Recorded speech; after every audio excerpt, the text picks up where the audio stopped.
Nous allons maintenant voir comment calculer l'importance des variables dans les forêts aléatoires. Vous avez ici deux exemples de calcul d'importance des forêts aléatoires sur les données immobilières en Californie visant à prédire le prix des habitations en fonction de leurs caractéristiques et de leurs habitants. Pour obtenir ces valeurs, nous avons tout d'abord entraîné une forêt aléatoire sur les données et nous avons ensuite appliqué deux procédures distinctes permettant chacune de calculer une importance. En effet, deux calculs d'importance sont disponibles dans les forêts aléatoires.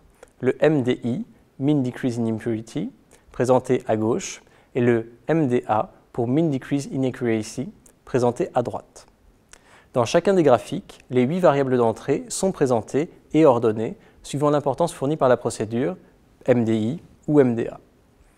Pour les deux mesures d'importance, la variable qui a l'importance la plus élevée semble être le revenu médian des habitants pour le bloc considéré, c'est-à-dire la plus petite unité géographique pour ce jeu de données.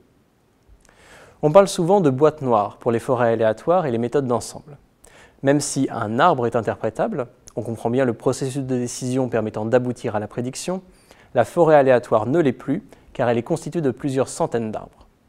L'importance des variables est donc un indicateur simple qui permet de comprendre de quelle variable d'entrée la prédiction dépend.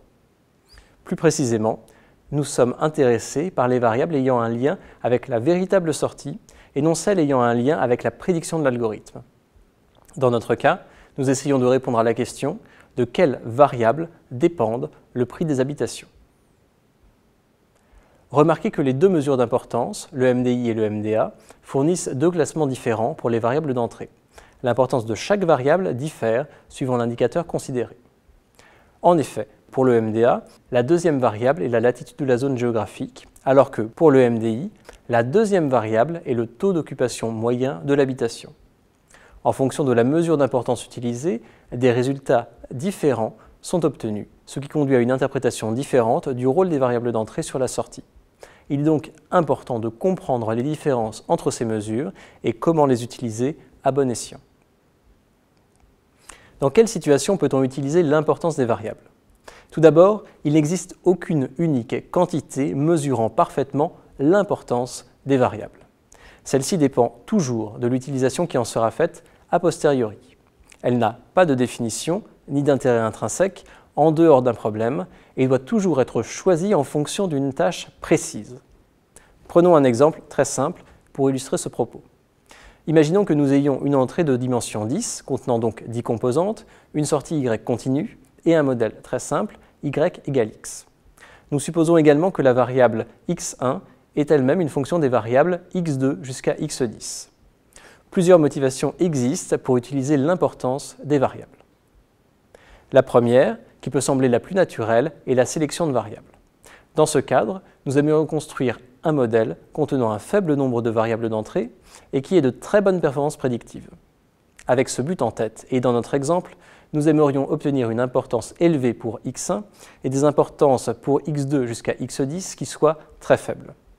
Nous pourrions alors utiliser cette mesure d'importance comme un critère pour sélectionner les variables avec une importance assez élevée, ici X1, et supprimer les autres variables du modèle, ici X2 jusqu'à X10. Nous pouvons également chercher à identifier les liens entre toutes les variables d'entrée et la sortie. C'est notamment utile pour identifier les variables non liées à la sortie et pour mieux comprendre le modèle dans son ensemble. Cette importance peut être utile aux experts du domaine pour établir de nouveaux modèles ou tester de nouvelles hypothèses. Dans notre exemple, la variable X2 est liée à la variable X1 qui est elle-même liée à la sortie. Si l'on voulait identifier toutes les variables liées à la sortie, nous aimerions obtenir une importance qui soit non nulle pour toutes les variables de X1 jusqu'à X10. La mesure d'importance que nous souhaitons obtenir diffère donc suivant la tâche considérée, soit la sélection d'un modèle prédictif contenant un faible nombre de variables, soit l'identification de tous les liens entre les variables d'entrée et la sortie. Il faut absolument retenir qu'il n'y a pas une unique mesure d'importance, mais autant de mesures que de tâches pouvant être considérées. Deux mesures d'importance peuvent être calculées pour les forêts aléatoires. Le MDI pour Mean Decrease in Impurity et le MDA pour Mean Decrease in Accuracy. Le MDI est une mesure proposée par Leo Breiman, l'inventeur des forêts aléatoires, en 2002. C'est une mesure qui est spécifique aux méthodes d'arbres de décision et qui ne peut donc pas être utilisé pour calculer l'importance d'autres algorithmes de machine learning. Le MDI d'une variable donnée correspond à la moyenne des diminutions d'impureté pour toutes les coupures de la forêt, c'est-à-dire chaque coupure de chaque arbre, effectuée selon la variable en question. Intuitivement, si la variable a un impact sur la prédiction, les coupures effectuées selon cette variable devraient être prédictives, c'est-à-dire associées à une forte diminution d'impureté et donc à un MDI élevé. L'autre mesure d'importance, le MDA, aussi appelé importance par permutation, a été inventé par Leo Breiman en 2001 pour les forêts et n'est pas spécifique aux méthodes basées sur les arbres de décision. Elle peut être utilisée pour tous les algorithmes d'apprentissage supervisés. Le MDA est basé sur une permutation des valeurs de la variable considérée dans le jeu de test. Le MDA est égal à la différence entre les performances prédictives de la forêt sur le jeu de test initial et sur le jeu de test permuté.